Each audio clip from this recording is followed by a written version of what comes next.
Welcome to a very special edition of Drive Home Reviews. Not only is this one of the last Drive Home Reviews to be done here in Tennessee, but I am joined by a very special co-host, former student turned friend, Mr. Blake, who one of the best students I've ever taught, and a longtime fan of Drive Home Reviews. We don't have many, but the ones we have are dedicated, and one of my longtime viewers, and wanted to do one with him before I left. So welcome. Heck yeah! Thanks for having me. This is fun. This is exciting, and it's only just begun. Yeah. We've been sitting in the theater for a bit, and wow, it's one of those movies that when it's done, it kind of has to, no pun intended, kind of have to wash over you a little bit. Yeah, I feel like I got to soak in it a little. Like a lot happened. And there's just so much to kind of go through, but that's kind of Aronofsky's thing, you know. I will say I don't think I'm very familiar with the director. I know he did that Dune remake that they did a few years ago. Really? Yeah. What I mostly know, I think he did Black Swan. That's so different from this movie. It is, like, massively. Did this? Wait. Black Swan with Natalie Portman. It's the film she won an Oscar for. What I remember him the most from is he directed a film shortly after I moved here, I think, like 3 years after I moved here, called The Wrestler with Mickey Rourke, about a washed out. He has this talent of finding actors kind of on the rebound of their careers and then putting them in movies like this that kind of does exactly what this has done for Brendan Fraser and kind of reignited him a bit. Yeah, it's his first role in I don't know how many years, but it's been a like his return. It's been a long time. He was supposed to have a role in the that Batgirl movie that got canceled. What? Yeah, he was going to play the Firefly. No way. Yeah. What? Yeah, and then well, I mean, they filmed everything. They filmed a lot of it, but yeah, Warner Brothers totally pulled the plug on it. So maybe there's some missing footage there to be. They don't know. I've heard that they'll never release it due to tax issues or whatever, but. Oh. But yeah, so we're going to do our best to analyze this thing. I will say about Aronofsky, I don't know what movie it started from, but I remember just recently I was looking at some directors, or maybe it was a writer's sort of catalog of things that they've done, resume, if you will, and Black Swan popped up. When you said Black Swan, that reminded me, but what movie was I looking up? It was, I don't know. What other stuff is Aronofsky? Those are the three I know. The Wrestler, Dune, and Black Swan. I know he's done other stuff, but I cannot think of. Those are the big three that I know of, and then this one. Yeah. So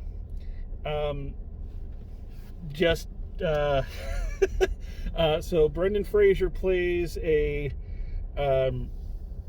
morbidly obese gentleman who is nearing the end of his life and is attempting to, I don't know what you'd call it, make amends or just try to ensure that that things are okay after he goes. He seems fairly resigned to his fate. You know, I think he wants to, like, he knows he's dying, and it's like him trying to take the reins on his life. I think that's a good way of putting it, of taking the reins and trying to form a connection with his estranged daughter. With, again, it seems to be a theme in some of these Aronofsky films, because I think The Wrestler was the same way. But tries to do that. We're given little bits and pieces about his life and what kind of led him to this station. Yeah. As the film goes on, he was in love with a man, and that man died. Suicide, I believe they finally. Suicide, yeah. A prolonged sort of suicide, but I think they implied that it was like a direct suicide, but only after like starving himself. Yeah, and that was kind of the interesting thing, that he was starving himself, and then so that now kind of, bizarre, I don't know what you'd call it, twist of fate, Brendan Fraser is eating himself to death. Charlie, yeah. Charlie, yeah. He kind of eats and eats and eats to get over it. But there was a photo. He was already gaining weight, no? Because the photo, he already was. Yeah, well, he said early on that he was always a big man. That is true. But it was after his boyfriend died that it got progressively worse and worse and out of hand, and kind of leads us to where we are now. Yeah. So the film is basically him having and basically piecing together old relationships, new relationships, with the young. He wasn't a Jehovah's Witness, but the young missionary who comes to his door, kind of forming a relationship with him, his boyfriend's sister, who he's known for years, his daughter, his ex-wife. Eventually the ex-wife. I didn't think she was going to come. I thought it was going to be just a cast of 4. Yeah. And then every now and then Dan. The pizza guy. Pizza guy. But yeah, she did come, and there was a lot more revealed. That, just kind of jumping around here, I thought that prolonged scene with him and his ex-wife was probably the best thing in the movie. Really? I thought that was the best scene. It was just so well done. Just with prestige pictures, and I even feel with plays a lot. Prestige pictures? Yeah, those ones that you want, that you're trying to put out for Oscars and all of that. I've never heard that term. Oh, there you go. But I suppose I guess that makes sense.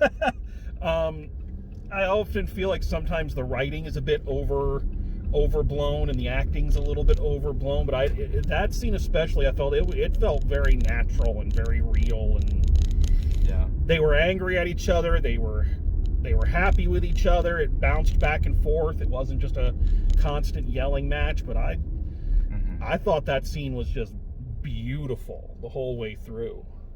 So that to me was the highlight of the picture. Yeah, for me, I know for that scene, I was in my head, like I said earlier, that I didn't think the wife was even going to come. I was surprised that she was there. I thought she was going to be just a character that's sort of mentioned. And so as I'm watching it, we get a lot of information about the relationship and sort of the reasoning as to why he's been lying to his friend. What's her name? I don't know why I'm forgetting her name. Liz, yes, yeah. Liz. He's got all this money saved up that he's intending to give to his daughter, Ellie. Actually, that scene, I want to say I was a little bit pulled out. Like, I would say the grand majority of the movie, for really the whole movie, I was engaged entirely.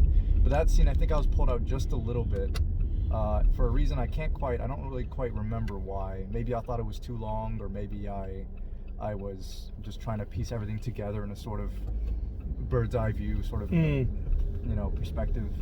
But I would say I think the scene that really grabbed me, or many scenes that grabbed me emotionally and made me think as well. I did tear up quite a few times because just Brendan Fraser's performance was insane. Oh yeah. And the character goes through so much, but he's got this positive attitude that really makes the film work. If he was anything like his wife, I think the film just wouldn't have been a thing. I feel like by that point he probably would be gone, but he was positive, That was his whole thing. And that's I think that's worth commenting on too, because that's what's really getting the buzz about this picture is his performance, and it's well earned. Oh yeah. That is a hell of a performance. And what's interesting is not a lot of dialogue in that performance. There are a lot of scenes that are just him alone in his apartment and doing little things, and how hard it is for him to do the basic things because of his size and his reaction to it. Conflict. The way that the film handles conflict throughout, I think was very well done, because I watch a lot of action movies, a lot of the time the conflict is like, oh, there's a bad guy in the way, or like we have to fight somebody. But we have these simple things like this conflict of him trying to get a key on top of a dresser, and he drops it and he's trying to pick it up with this, sort of the grabber thing, and he just has this entire scene where he just can't pick it up. That water is too blue. Wow, they gave themselves a moat? Wow, what a feeling. That's insane. Anyway. But yeah, just the conflicts, the little conflicts here and there. just well done. Well done. I think conflict is something that's obviously integral to a story, but easy to make one note. Mm-hmm. You know, like you say, especially in a movie like this, it's very easy to paint everything with I feel bad using this kind of terminology, with kind of a one-size-fits-all kind of brush. Sorry, I'm not trying to make a fat joke, honestly. But I feel like they really captured a lot of the nuances with the conflicts between people. Yeah. Oh, yeah. Every character was complex. Yeah. It felt like, I was afraid originally that the missionary was going to be the one note, like, God is bad. I was too. You don't belong here. And I'm tired of that trope, especially as a Christian myself. I'm just tired of that trope, but I'm tired of tropes in general. And so I was very, the one scene I was going to mention earlier, the one that really, really grabbed me, actually didn't have Brendan Fraser. It was a break away from Brendan Fraser, and it was when, I don't know the actors' names, but Ellie and, what's the missionary's name? Thomas, yeah. Ellie and Thomas are talking to each other, and he's like sharing his story. He's not actually from this church, and he was from a church, but he kind of ran away. And at that point, I was trying to figure out, is he trying to say here that, like, he's not actually faithful? Is this him, like, breaking down and saying, I don't believe? But no, the character stayed true to himself, like, in the writing. Yeah. And he's like, I still have this faith, and I still believe that this faith can help people. I just feel like I want to do it in a way that's more direct, that other people just don't get. Yeah, exactly. And that I was like, yes, thank you, writer. Yeah, this person is complex, but he still maintains his values, and like, I just respected that a lot. Exactly. And what's interesting about that, because I was very curious what your thoughts on that are going to be, because I know your faith is incredibly important to you and a huge part of who you are. Yes. And when you have characters in a film like this or a play like this, I agree. Characters of faith tend to be very one note, or they're there to be proven wrong. Yeah.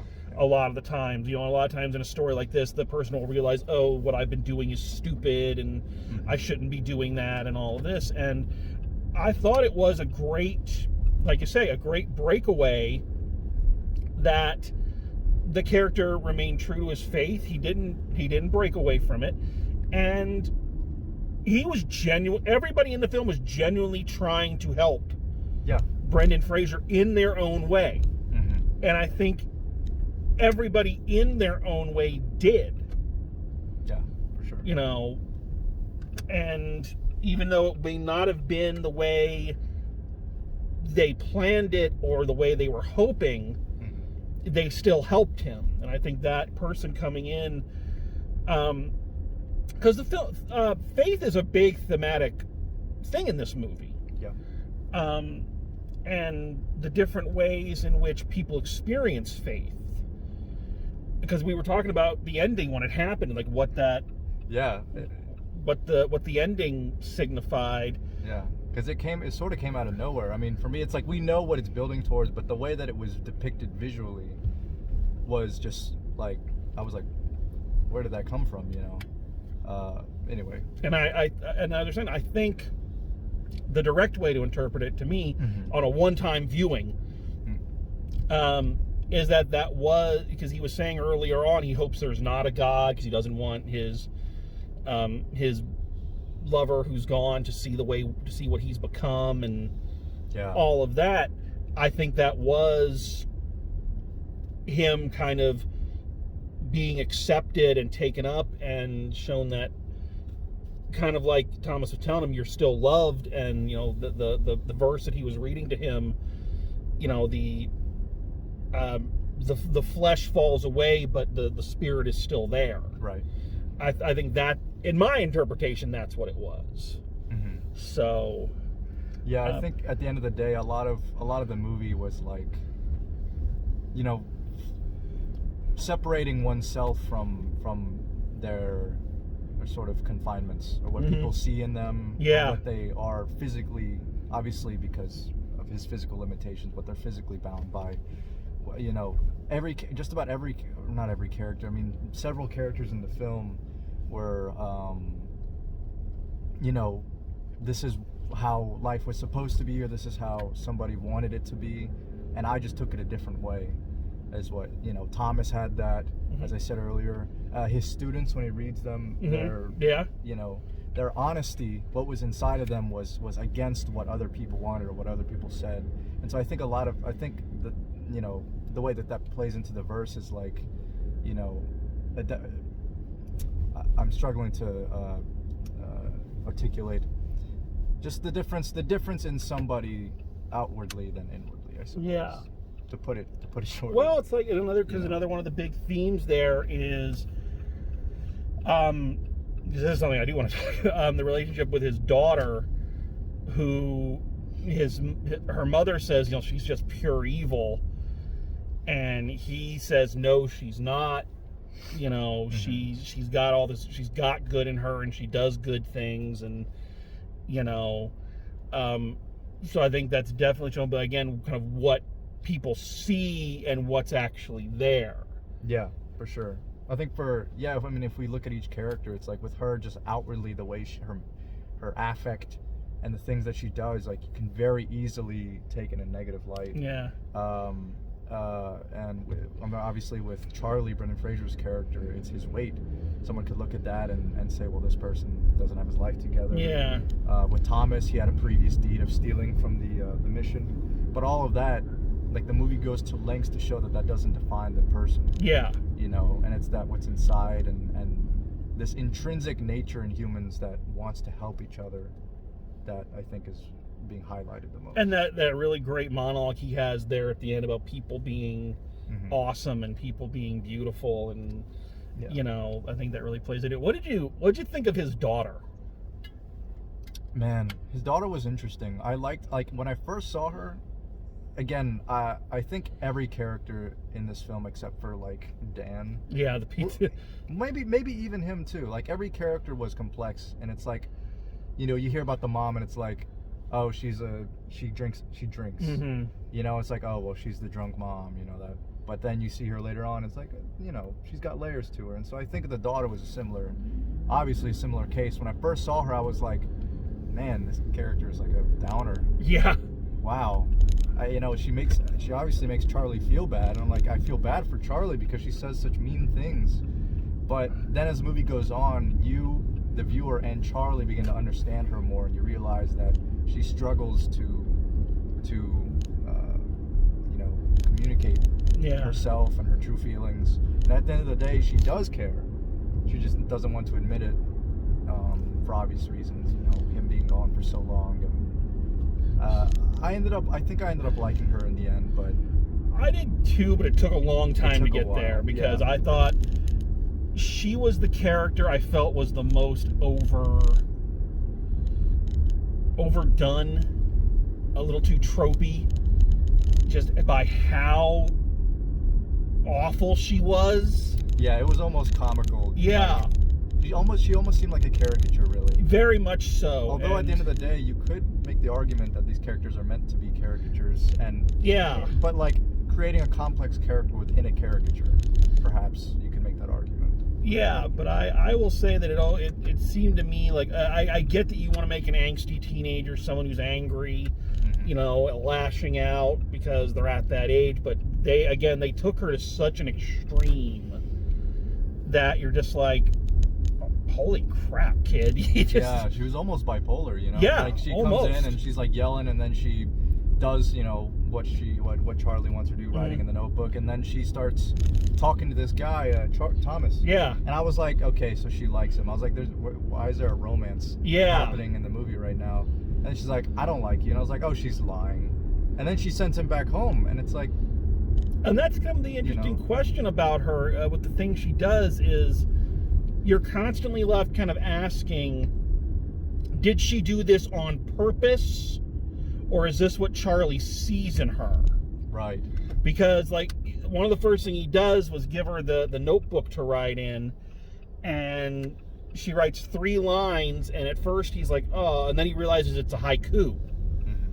So the question is, you know, did she intend for it to be a haiku, or is that just what he saw? Oh, yeah. I guess that's a good point. You know, and then the same thing with what happens with Thomas, because she sends this picture of him smoking pot and his recorded confession about stealing the money to his church and to his parents. And the question is, was it her intention to get him to go back, or was she just fucking with him? Because they make it a point that she posts mean things online all the time. Mm-hmm. So that's the question that's going on here, is what?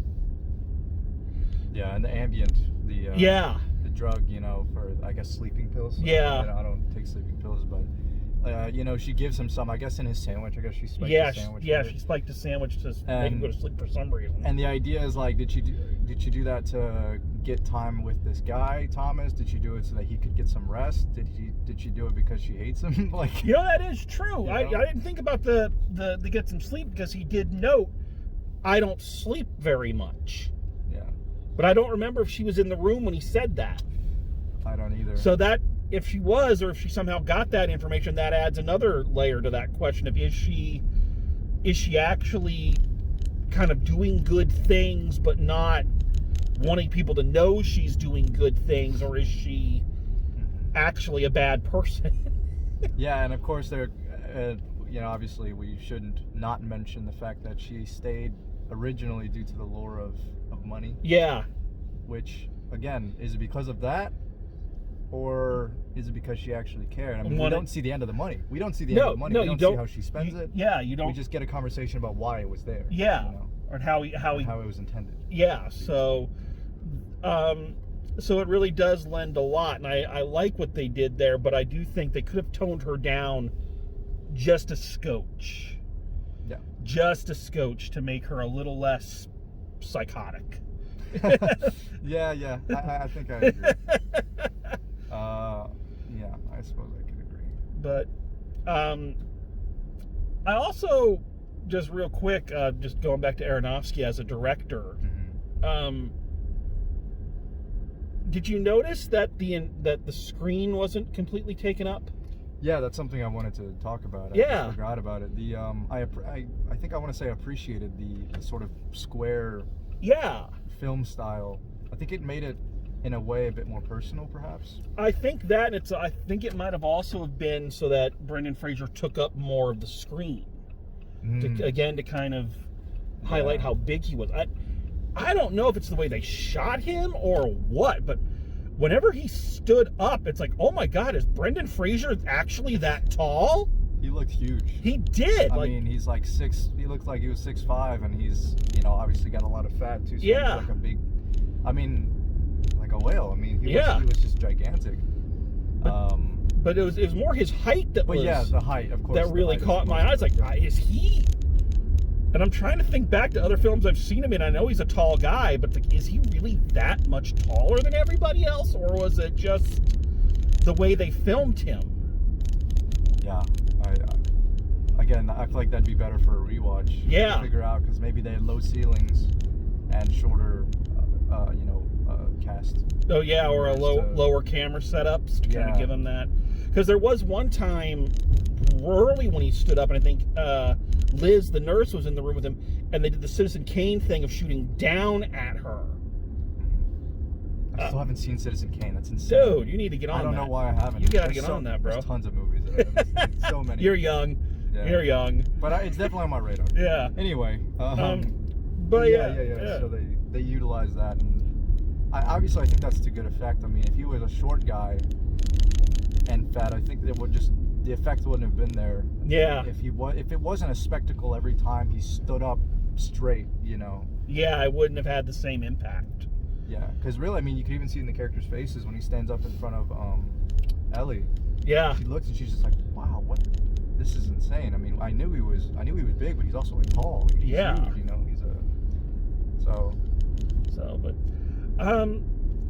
So we talked a little bit about rewatch and like rewatch value. I do think there's a lot there, but man, this would be you have to be in a mood to watch this one. Yeah, it's yeah. You gotta prepare. It tugs those heartstrings. It's so much of it is so hard to watch. Yeah. I think for me, so much of it too is like, I think every time he said "I'm sorry," it was just like another slash, another. And yeah. Like, if I rewatched it, I just know every time he says I'm sorry, which is a lot, I'm just gonna feel bad for him, because it's funny. It's like he's optimistic towards everything else but himself. Yeah. Like he's given up on himself by this point, and he even says to his daughter, like, why would anyone want me in their life? You know, I think he probably blames himself for the death of. Oh, definitely. Yeah, and I think that they have this this big emotional clash. Thomas and him. Yeah. They have this talk, and Thomas is like, "Oh, I found out. I realized why I'm here." And he gives him this Bible verse, and he's like, "So you think God turned his back on him because of me? Because we loved each other?" And maybe he even believes that himself, you know, in a way, because he does seem to blame himself. He does. He does. Well, and because we find out that it was their relationship that got him kind of that got his boyfriend kicked out of his family and his church and his faith and all of that. And again, the faith underpinnings of the film. So there's probably a lot of guilt that goes along with that. Yeah. You know, and also that guilt of kind of an ironic thing with the weight, that he's such a big guy, but he the feeling that he wasn't enough to kind of solve the underlying emotional issues that his partner had. Yeah. So I think he says to Liz. Yeah, he says to Liz, he's like, I thought if I could just give him love, that would be. Yeah. And that's kind of, I mean, that's another thing that kind of sort of subverts expectations, because usually we get this big theme in like just about everything, that like love is powerful and love is the answer to everything. I mean, I grew up watching like cartoons and like anime and stuff, and it's pervasive there, especially. Yeah. It's like at the end of the day, love wins all. But we get this theme instead that his love wasn't enough to save. Yeah. You know. But then I guess on the flip side, the love of the people around him that want to care for him kind of was enough to save him. Was enough to save him. You know. So, yeah. I don't know. Spiritually, if not physically. Yeah. Yeah. A lot of it really comes down to perspective, you know. Yeah. Like which perspective are you looking at everything in the movie? And we just talked about with Ellie, so much of it is like which perspective you want to take on her actions. Yeah. I think that's something I respect about the movie. I definitely do, because it leaves you thinking, you know. Very much. For yourself. Yeah. And so that's a one note. Yeah. So that's a strong piece. I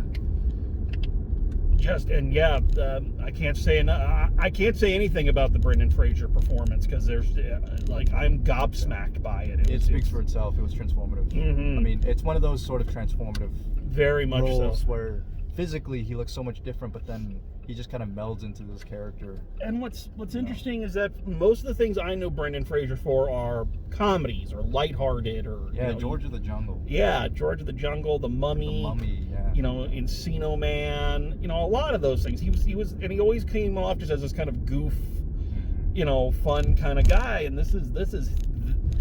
It's not even that he just went dramatic; it's he went so hard. Oh yeah, I mean and it. Insane. So I he can't. Went really deep.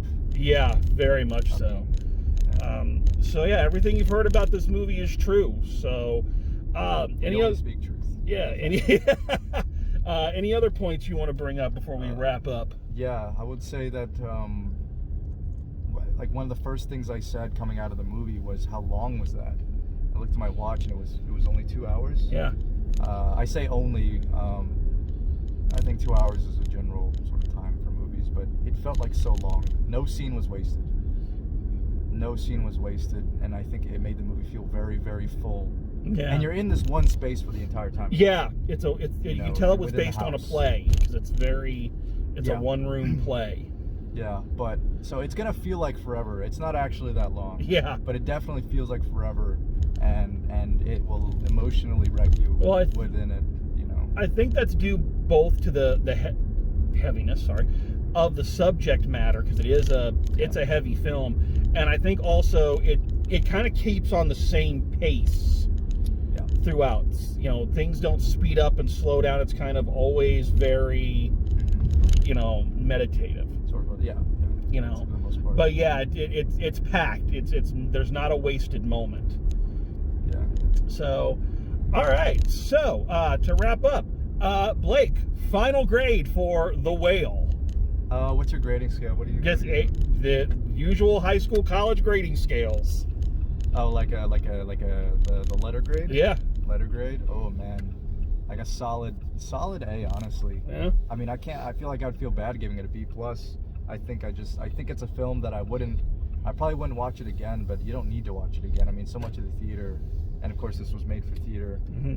You watch it once generally, and then it goes away. Some other people might perform it, but at the end of the day, the one performance you saw will be the only performance of it like it. So I don't think seeing it again is necessary.